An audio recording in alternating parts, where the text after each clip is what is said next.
বালিবাজারে জড়িত মাননীয়ার পুলিশ ফেঁসে যাচ্ছেন। ফাঁস হচ্ছে একের পর এক দুর্নীতি। প্রভাবশালী অফিসার হিসেবে পরিচিত কলকাতা পুলিশের ডেপুটি কমিশনার শান্তনু সিনহা বিশ্বাস। ডেপুটি কমিশনার এক সময় অনেক বড় বড় কাজ সামলেছেন। পুলিশ পদে থাকলেও তার নাম জড়িয়েছিল বালিপাচার মামলায়। বালিপাচার মামলায় তার নাম উঠে আসার পর ইডি আধিকারিকেরা ভোটের মুখে একেবারে তেড়ে ফুঁড়ে ময়দানে নামেন। বালিপাচার মামলায় চলে একাধিক জায়গায় তল্লাশি। সেই তালিকায় ছিল ফার্ন রোডে ডিসি শান্তনু সিংহ বিশ্বাসের বাড়িও। রবিবার ভোরে শান্তনু বালিগঞ্জের বাড়িতে হানা দেয় ইডির আধিকারিকরা। তল্লাশির পর্ব চলে রাত 2টো পর্যন্ত, কিন্তু ওই দীর্ঘ সময়ে শান্তনুকে প্রকাশ্যে দেখা যায়নি। অথচ তল্লাশির সময় তার পুত্র সায়ন্তন দাবি করেছিলেন যে তার বাবা বাড়িতেই আছেন এবং তাকে জেরা করা হচ্ছে।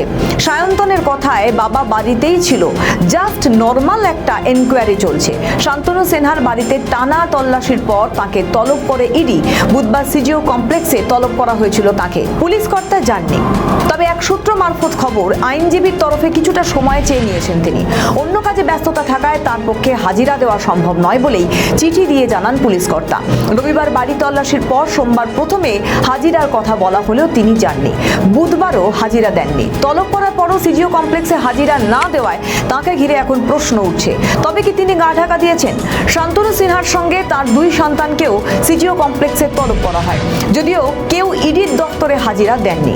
জানা গিয়েছে বালিপাচার মামলায় শান্তনুর বিরুদ্ধে আর্থিক তছরূপের অভিযোগ উঠেছে। সেই অভিযোগের ভিত্তিতে তাকে ডেকে জিজ্ঞাসাবাদ করতে চান ইডি আধিকারিকরা।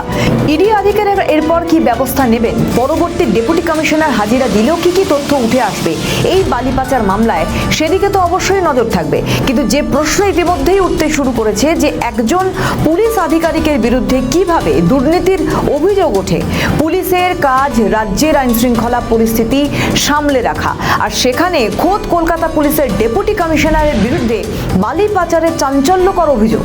ভোটের আবহে শাসক দলের একের পর এক দুর্নীতি কার্যত সামনে আসায় মাননীয়া কিন্তু চাপে। বারংবার মমতা বন্দ্যোপাধ্যায়ের মুখে শুনেছি যে এ রাজ্যের পুলিশ খুব ভালো কাজ করে, কিন্তু এই ঘটনা সামনে আসায় আবারও বড়সড় প্রশ্ন উঠেই যায় রাজ্যের আইন শৃঙ্খলা নিয়ে। প্রভাবশালী পুলিশ কর্তার না থাকা এবং তলব এড়িয়ে যাওয়ার ঘটনা রাজনৈতিক প্রশাসনিক মহলে নতুন করে শোরগোল পড়ে গিয়েছে। আমাদের ভিডিও ভালো লাগলে লাইক ও শেয়ার করুন। কমেন্ট সেকশনে আপনাদের মতামত জানান। আরও ভিডিও পেতে আমাদের চ্যানেলটিকে সাবস্ক্রাইব করুন এবং প্রতি মুহূর্তে খবরের আপডেট পেতে প্রেস করুন বেল আইকন।